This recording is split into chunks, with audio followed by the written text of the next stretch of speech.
यूं तो जीवन में मुश्किल दौर का आना या ना आना तो कर्मों पर निर्भर करता है, लेकिन यकीन मानो ये मुश्किल दौर हमें कमजोर बनाने नहीं बल्कि हमें मजबूत बनाने आते हैं। बहुत मजबूत हो जाते हैं वो लोग जो अंदर से टूट जाते हैं।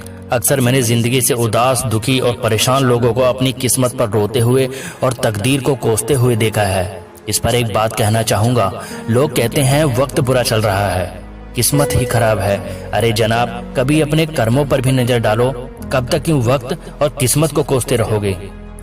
एक बात बताओ, जब आपका हाथ चाकू से कट जाता है तो आप किसे दोष दोगे? चाकू को या फिर खुद को? जाहिर सी बात है खुद को ही दोष दोगे। अब इसमें उस चाकू की क्या गलती? यानी कि अब सीख लेते हुए हम कहते हैं कि अब आगे से चाकू का उपयोग बड़े ही ध्यान से करेंगे। तो दोस्तों, हमारा जीवन भी ऐसा ही होता है। जीवन में जब भी बुरा वक्त आता है और जब वो वक्त लंबे समय तक बरकरार रहता है तो अक्सर कई नकारात्मक सोच वाले लोग यहाँ अपनी किस्मत को, जीवन को, दूसरे लोगों को और भगवान को दोष देने लगते हैं। अपनी गलती कभी नहीं देखेंगे। इस पर किसी ने क्या खूब कहा है, यदि कर्म अच्छे किए हैं तो कल की क्यों सोचते हो, और जब कर्म ही बुरे किए हैं तो तकदीर को क्यों कोसते हो। लेकिन यदि इंसान ये सोचने लग जाए कि आखिर बार बार बुरा वक्त मेरी ही लाइफ में क्यों दस्तक दे रहा है, आखिर कहाँ गलती हुई है मुझसे, तब हो सकता है उसे अपनी गलती मिल जाए और वो उससे यह सीख ले कि आगे से ऐसा नहीं होगा।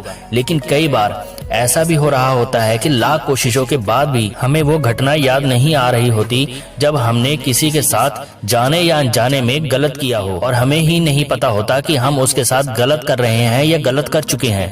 तो ऐसे में मान लो कि हुई होगी गलती कोई ना कोई, कहीं ना कहीं, जिस वजह से मेरी लाइफ में ऐसा हो रहा है। शायद किसी की बद्दुआ ही होगी।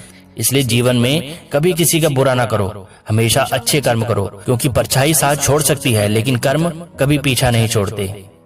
आज नहीं तो कल आपके कर्मों का फल आपको मिलेगा ही मिलेगा।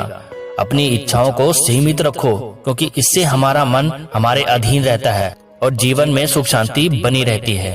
अपनी इच्छाओं को सीमित रखो, क्योंकि इससे हमारा मन हमारे अधीन रहता है और जीवन में सुख शांति बरकरार रहती है। अब आखिर में यही कहना चाहूंगा कि जो है जितना है उसी में खुश रहना सीखो, क्योंकि इंसान अगर एक बार मोह माया के दलदल में फंस जाता है तो बर्बाद होकर ही बाहर निकलता है।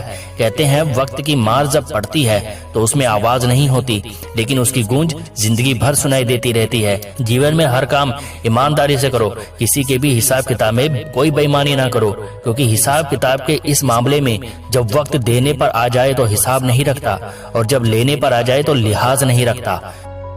उम्मीद करता हूँ इस वीडियो से आप बहुत सी नई बातें सीखे होंगे। यदि वीडियो अच्छी लगी हो तो लाइक और सब्सक्राइब जरूर करना।